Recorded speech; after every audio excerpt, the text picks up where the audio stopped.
J. Paul Getty was once the richest man in America, and he got there by inheriting a business from his dad. Now, Getty took a modest business and scaled it to an enormous size through strategic acquisitions, so we can still give him some credit.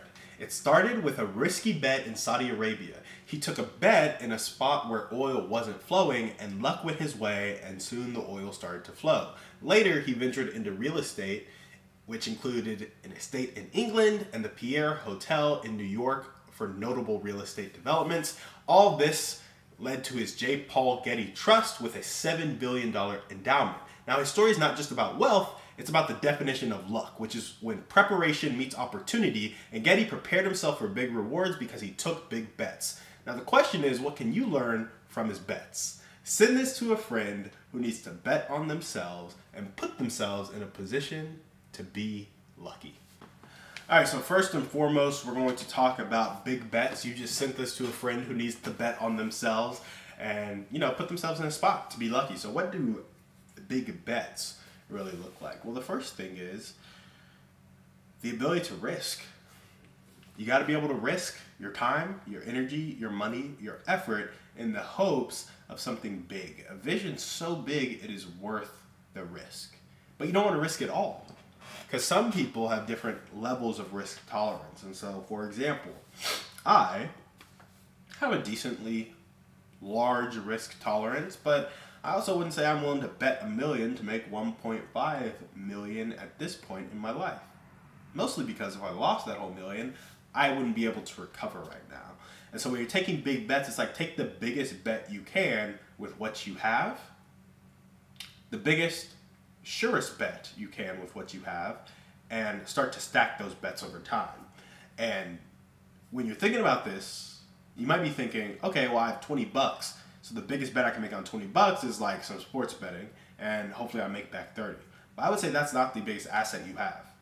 Start taking big bets, not just with dollar amounts, but take it with your time. Take it with the relationships you have. Take it with the networking you do, the events you go to, the conversations you have, the ideas you pursue, the skills you develop.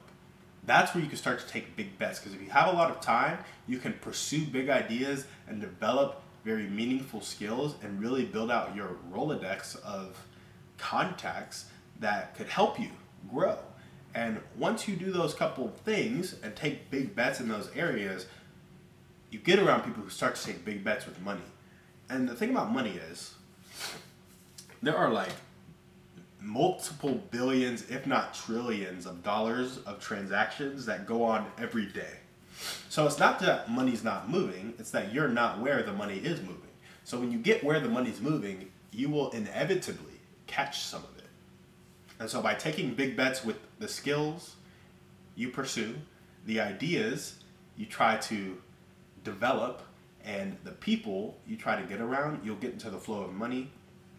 And then you'll start to be able to make big bets with your capital as well, as you start making 20, 30, 40, 50, 100,000, 200,000, a million a month, right? And then it's like, okay, I can bet that million and make 1.5 because I'll recover next month. That's not a big bet. It's just my budget for learning now, right? So start to take big bets with skills, with people, with opportunities, with ideas, with networking events, with conversations you have. Just start taking big bets with the intangible thing, and the tangible side of money will come into play. Start acting, I think it's in the 48 Laws of Power, he's like, kind of just regal confidence, or like act like royalty or royal confidence or whatever it is.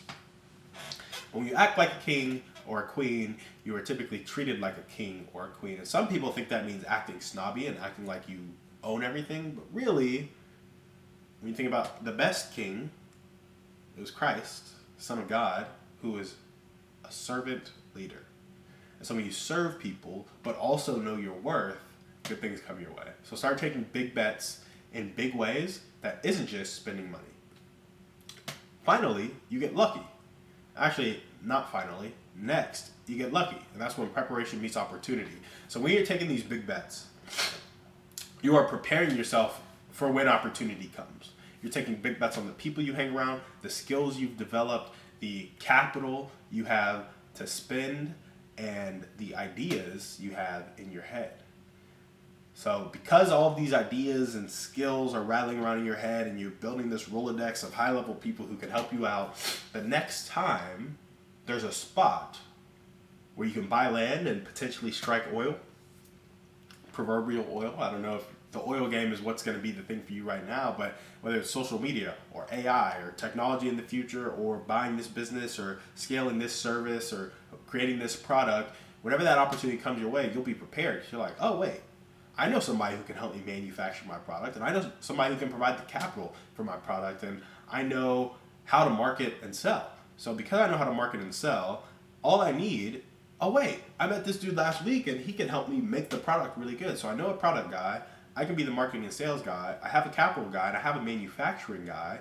Now all we need is somebody to help me with the brand. Oh wait, I know somebody who is head of partnerships at this really big firm that manufactures similar products. Let me see if I can create a partnership, revenue share model, and just go off their brand to really increase sales, right? So now you know 4 to 5 key people, and you have the skills of marketing and selling, and because of that, you can get your business off the ground. So you prepared by developing those skills and meeting those people, and then by having ideas percolate in your mind, you saw, I don't know if I use percolate, right? Let me know.